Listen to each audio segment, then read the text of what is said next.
কাছে মনে করে গন্ধ পাইতেছে যে মনে করছে যে কুত্তার মাছে কুত্তার গন্ধ নিয়ে এরপরে আজকে একজনে যে চুহি দিছে আর কি দিয়া দেখে যে ইটার ভিতরে একটা মানুষ কষা গন্ধ হইতেছে তুই মানে জানাজানি হয়েছে আর কি তুই সবাই আইসে এটাইছে আর কি না বাদলচন্দ্র সরকার সে কলেজে করতো করে কলেজ লাইফে তার ব্রেন ডিবেট হয়ে আছে মানসিক খারাপ হয়ে আছে কলেজে থাকতো আইসে পুলিশ আইসে না না না না না বিয়ে হয়ে গেছে গোপল না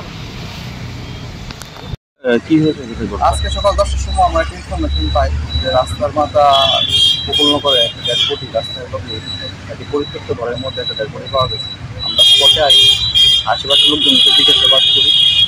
হ্যাঁ, লোকটা আইডেন্টিফাই করছে যে মানসিক ভারসাম্য, দীর্ঘদিন ধরে মানসিক ভারসাম্যজনিত রোগে আক্রান্ত ছিল।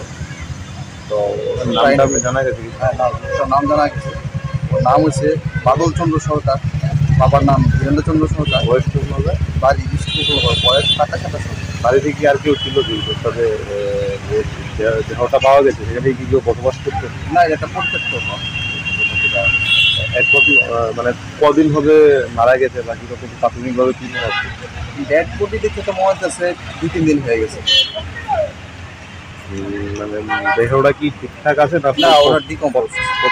হ্যাঁ, এখন আমরা টিম অফ ডক্টর আইতাছে, ডিসিএম সাহেব আইতাছে, আমরা এখানে পিএম করবো স্পটে অন স্পট কি হবে?